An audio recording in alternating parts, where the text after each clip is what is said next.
어디 물에 빠져가지고 보트에 빠져가지고 나의 기억이 하나도 기억 상실증이 걸렸거든요. 이름이 그래서 그걸 구해준 그것도 오지오. 오지오인데 이름이 그때 뭐 철인데 상치는 따로 안에 있는데 상치는 장철 장치 찾아가셔서 그거 뭐 중요한 건 아닙니다.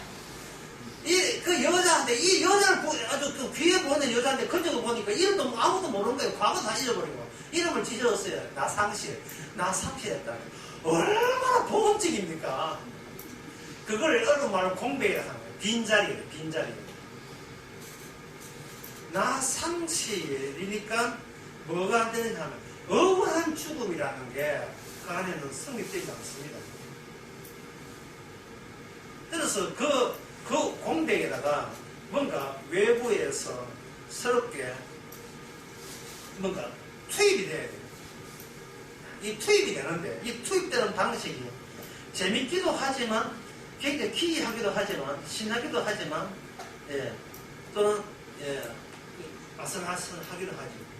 그 투입되는 방법을 제가 쉽게 하기 위해서 옛날 동화 이야기 하나 해드려요. 동화 제목은 핸델과 그레텔이에요. 새엄마가 와가지고 애들 둘 다 사이다 다 버렸어요. 새엄마가 해가지고 전에 애들 꼴보기 싫다고 산에다 버렸어요. 버림받은 애들이 엄마는 그 새엄마는 작자는 보고 싶지 않은데 아버지가 보고 싶은 거예요. 상당히 복음적이죠. 은혜롭지. 아버지가 보고 싶은 거예요. 그래서 처음에는 떡을 떼다가 주다가 보니까 뭐를 고려했냐면 까마귀가 와서 떡 담는 걸 고려 못했어요. 그래서 그 다음에 뭐 했느냐 돌멩이를 던졌습니다. 돌멩이 하나 던지고 뭐 새들이 돌멩이를 먹을 일이 없지. 돌멩이를 안 먹습니다. 그러니까 결국 애들이 그 돌멩이에 따라서 아버지 집에 도착한 거예요.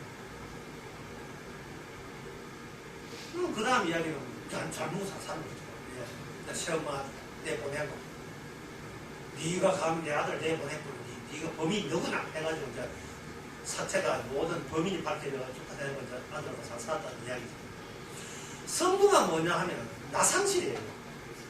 뭐가 없느냐 하면 아버지가 없는데 도대체 누가 나를 만들었으며 나의 미래를 누가 책임질 것인가 책임자를 모르는 거예요. 근데 동화에서는 뭐냐면 자기가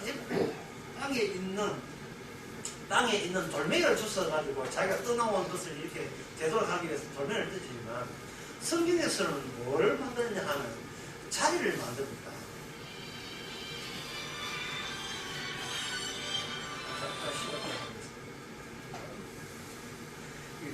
자리를 만들어요.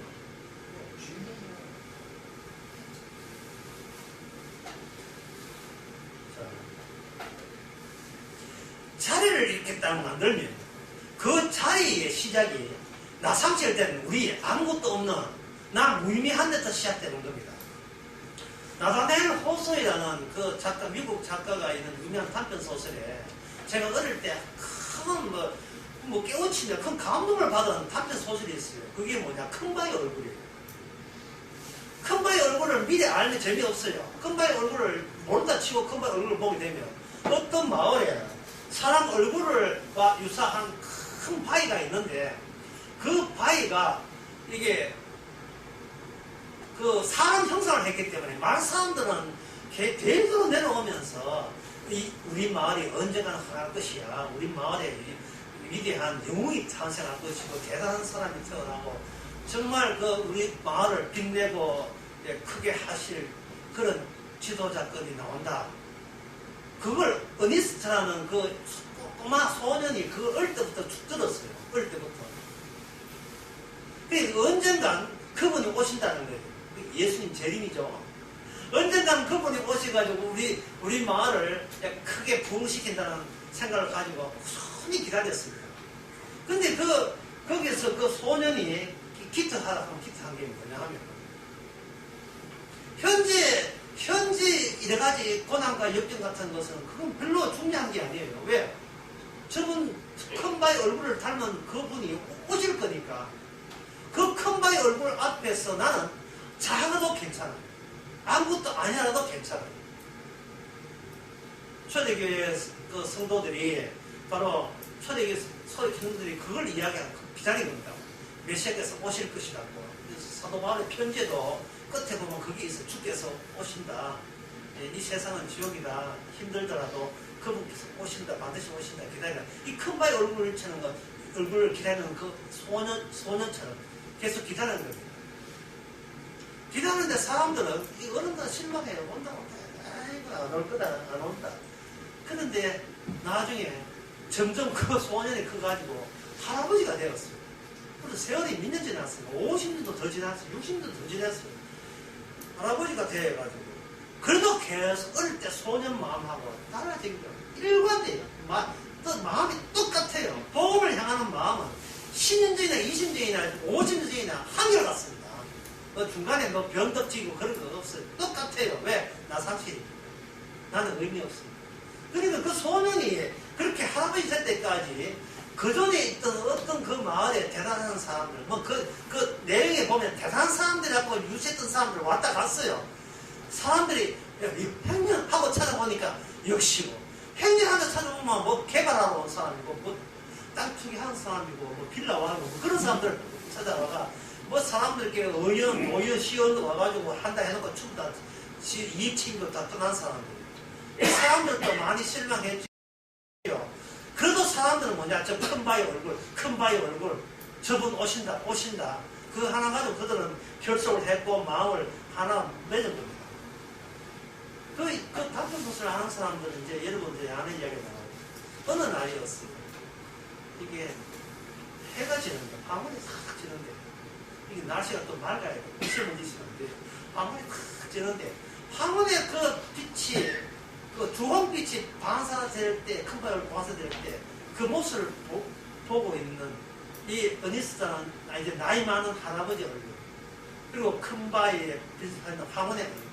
그 황혼이 큰 바위 얼굴도 비치고, 할아버지가 된 어니스트 모델 비칠 때, 사람들은 왔다 개버리는 맞다 개버린 간사람. 맞아! 바로 당신이야! 당신이 바로 우리 마을을 살 영웅이야. 그러니까 그 답변 소설에서 이야기하는 것은 일찍부터 우리 가운데서 가난한 사람으로, 어려운 사람으로 우리와 함께 있었던 거예요. 메시아와 한 몸이 된 사람. 저가 뭐 큰 교회 장로, 집사, 목사 대단할 때에 마음속으로 성령 받아가지고 집사도 아니에요. 목사도 아니에요. 요한복음 1장에 나온 것처럼 그 세례 요한이 세례 주니까 대단한 그 청직자들이 와가지고 네 선지자야? 하니까 선지자 아니야. 그럼 제사장이야? 제사장 아니야. 그러면 네가 그리스도냐? 그리스도 아니야. 네는 뭐 아니야 밖에 말 못하네.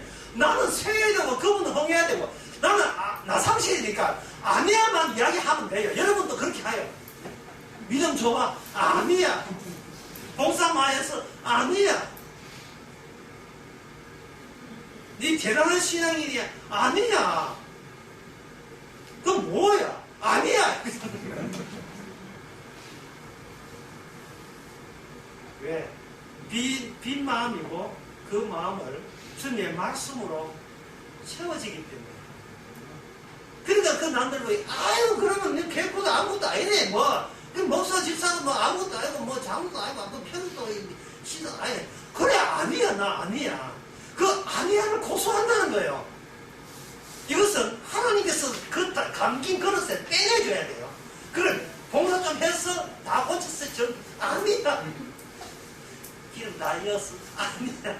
그걸 주께서 그때 사건을 통해서 다 빼내주는 거예요. 인터넷 해가지고 설교 방송했어. 아니야. 뭐 주려고 실패했잖아. 이게 안 되면 안 되게 하시는 거예요. 다시 한번 잘 되는 게 잘 되는 게 당연한 것이 아니고 안 되는 것도 당연하다는 사실. 내가 실패하고 죽는 것도 주의라는 것을 받아들여야지. 그게 내가 아까 신앙인이냐? 나 인생 사는 거 실망할 것 없어. 우리는 처음부터 우리가 존재하지 않았던 시절에 주께서 창세전에 예정하서 택한 겁니다. 우리가 없던 시절에 우리가 아예 없었어요. 없었는데 주님의 선택만 있었고 말씀만 있었던 거예요. 그것이 말씀대로 우리에게 어느 날 찾아오면서 우리로 하여금 이 시대에 아무것도 아닌 존재로 살아가는 진짜 참 성도의 마음. 이것을 오늘 보면 하나님께서 이 계획을 하신 거예요. 제발 이스라엘아, 너희들이 서로 시기에서 잘 되려 하니까 주께서 내가 너희를 가만두겠느냐? 내가 가난한 자, 네가 고박한 가난한 자, 네가 학대한 어려운 사람 편에 서서 너를 가만두지 않겠다. 가만두지 않겠다는 것은 이스라엘 멸망이 아니고 그들이 가는 세상적인 것을 다 드러내는 자들. 맨날 우리는 주 앞에 맡겼어요.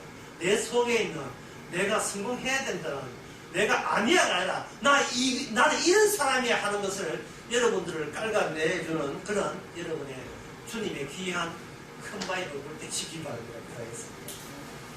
하나님 아버지, 계속해서 드러내 주시기 바랍니다. 우리 속에 뭐가 있는지 알아도 우리 힘으로 끌어낼 수 없을 정도로 고집스러운 우리, 이기주의 우리, 남한테 지기 싫어하는 우리, 주께서 친히 손대해 주시니 아무것도 아닌 줄 만들어 주시니 이 기쁨으로 감사드릴 수 있는 우리 되게 하옵소서. 예수님의 이름으로 배웁니다. 찬송가 213장.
장철수입니다. 지금은 우리 주 예수 그리스도의 하나님의 거짓 사랑과 성령의 충만하시